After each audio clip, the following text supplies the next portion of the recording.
Hello दोस्तों, एक बार फिर से स्वागत करता हूँ। मैं मनोज जोशी अपने यूट्यूब चैनल जिसका नाम है मनोज एमएलटी। तो दोस्तों, आज हम जिस टॉपिक के बारे में बात करने वाले हैं उसका नाम है CPK-MB टेस्ट, जो कि एक ब्लड टेस्ट है जिसके बारे में हम आज जानने वाले हैं। CPK-MB होता क्या है और इसका जो नॉर्मल रेंज है वो क्या होनी चाहिए, कब इसका लेवल बढ़ता है कब घटता है, ये सब आज हम जानने वाले हैं। दोस्तों, ज़्यादा समय ना लेते हुए वीडियो को शुरू करते हैं। अगर आप मेरे चैनल में पहली बार हैं और आपने मेरे चैनल को सब्सक्राइब नहीं किया है तो दोस्तों मेरे चैनल को सब्सक्राइब कीजिए और बगल में जो बेल आइकन है उसे ज़रूर प्रेस कीजिएगा ताकि जो भी मैं वीडियो अपलोड करूं आपको उसका नोटिफिकेशन सबसे पहले आपको मिल सके। तो दोस्तों चलिए शुरू करते हैं, जानते हैं CPK-MB क्या है। दोस्तों, CPK-MB या फिर क्रेटिन काइनेस मायोकार्डियल बैंड के नाम से इसे जाना जाता है। और जो CPK-MB है ये एक आइसो एंजाइम है CK और CPK का। ठीक है दोस्तों, CK और CPK दोनों एक ही हैं। इसका जो आइसो एंजाइम है क्या है, CPK-MB। ठीक है दोस्तों, इस पर कन्फ्यूजन मत करना। CK का मतलब होता है क्रेटिनिन काइनेज और CPK का मतलब होता है क्रेटिनिन फॉस्फोकाइनेज।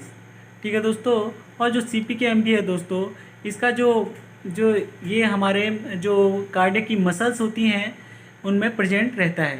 ठीक है, जब हमारे कार्डियक मसल्स में कोई डैमेज होता है या इंजरी होती है, जब किसी पेशेंट को हार्ट अटैक आता है, तो इस कंडीशन में क्या होता है दोस्तों, ये CPK-MB हमारे ब्लड स्ट्रीम में रिलीज होने लगता है और इसका जो लेवल है वो इंक्रीज होने लगता है।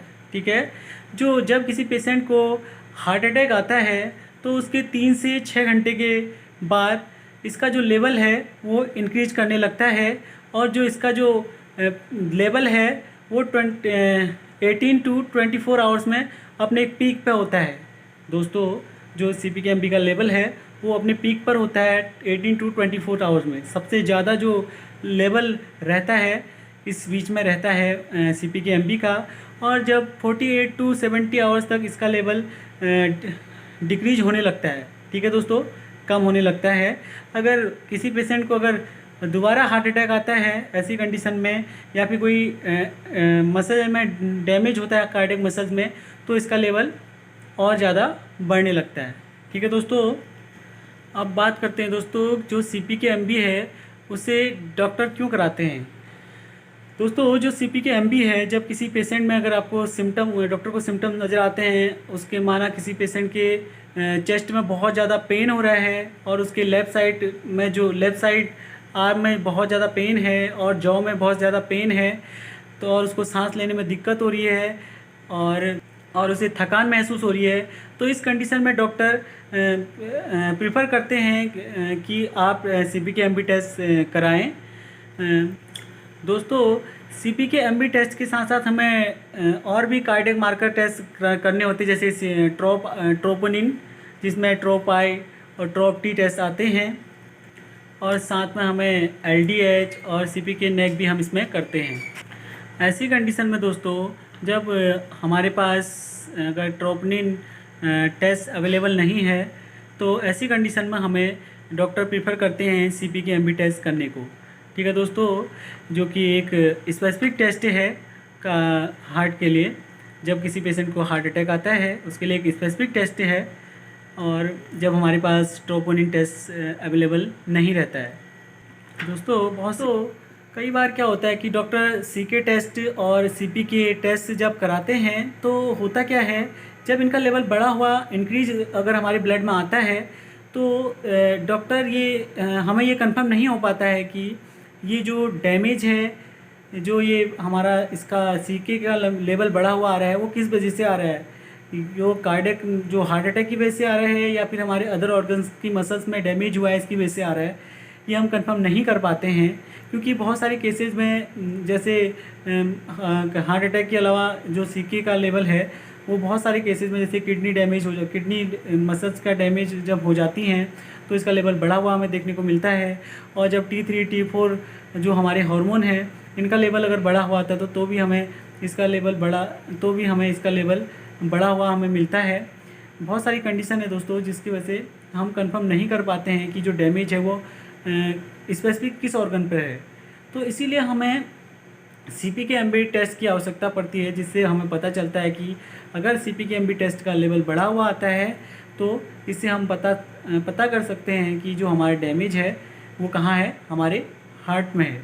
ठीक है, जो हमारी हार्ट की मसल हैं उनमें डैमेज है, और उनमें डैमेज होने की वजह से जो CPK-MB आइसोएंजाइम है वो रिलीज़ हो रहा है हमारे ब्लड में, जिसकी वजह से हमारा CPK-MB का लेवल हमारे ब्लड में बढ़ा हुआ आ रहा है। ठीक है, इससे हमें पता चलता है कि पेशेंट को हार्ट अटैक हुआ है। ठीक है, तो ये तो है इसका हल्का सा इंट्रोडक्शन दोस्तों।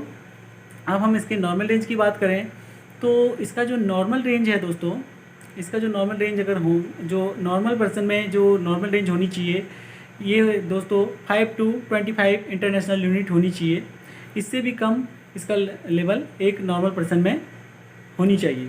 ठीक है, और अगर जब आप टेस्ट करते हैं तो इसके लिए हम स्पेसिमेन जो कलेक्ट करते हैं दोस्तों, वो हम जो हमारे पास रेड टॉप ट्यूब आती है जिसे हम प्लेन ट्यूब के नाम से जानते हैं, उसमें हमें सैंपल लेना होता है, या फिर हम जेल ट्यूब आती है उसमें सैंपल ले सकते हैं, या फिर हमारे पास आती है ग्रीन टॉप ट्यूब आती है जिसमें जो हिपेरिन ट्यूब होती है उसमें हम इसका सैंपल ले सकते हैं।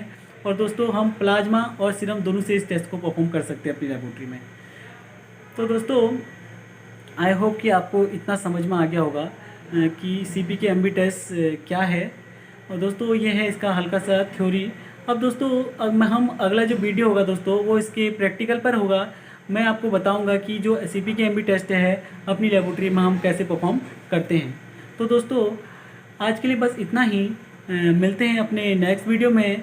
और दोस्तों इस वीडियो को अगर ये आपके लिए हेल्पफुल बना है, अगर आपको समझ में आया है तो दोस्तों ज़्यादा से ज़्यादा इस वीडियो को शेयर करें अपने दोस्तों को, और मेरे चैनल में अगर आप पहली बार हैं तो मेरे चैनल को सब्सक्राइब कीजिए। थैंक यू दोस्तों।